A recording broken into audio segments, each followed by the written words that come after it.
آج میں آپ کو ایک ایسی کہانی سناؤں گی جس میں ایک ماں اپنی بیٹی کو اعتکاف بیٹھنے کی فضیلت بتاتی ہے۔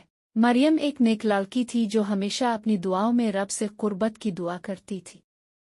ایک دن اس کی والدہ نے اسے بتایا کہ رمضان کے آخری عشرے میں اعتکاف کرنے سے رب کا قرب نصیب ہوتا ہے۔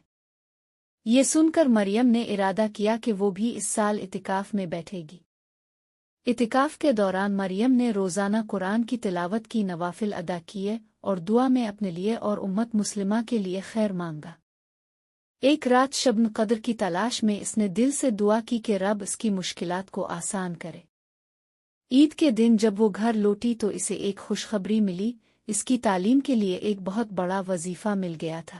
مریم کو یقین تھا کہ یہ اللہ کا انعام تھا کیونکہ اس نے خلوص دل سے دعا کی تھی۔ سبق: اخلاص کے ساتھ کی گئی عبادت کبھی رائیگاں نہیں جاتی۔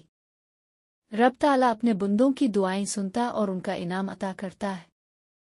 آپ بھی اس رمضان میں ضرور اعتکاف بیٹھیں، کیا پتہ اگلا رمضان ہمیں نصیب ہو یا نائی۔ ضروری نہیں کہ ہم 10 دن ہی اعتکاف بیٹھیں، رمضان کے آخری عشرے میں آپ کسی بھی وقت اعتکاف بیٹھ سکتے ہیں، گھنٹے کے لیے بھی بیٹھ سکتے، 3 دن کافی بھی۔ اب کوشش کریں کہ زیادہ سے زیادہ استغفار کریں، درود ابراہیم کثرت سے پڑھیں۔ آخر میں میری یہ دعا ہے کہ رب کریم آپ سب کی عبادتوں کو قبول فرمائے اور آپ سب کے صدقے میری بھی، آمین۔ اور مزید دلچسپ سبق آموز اسلامی اور مزاحیہ کہانیوں کے لیے ہمارے چینل کو فالو کریں، لائک کریں، کمنٹ کریں، شیئر کریں اور بیل آئیکن کو دبانا نہ بھولیں۔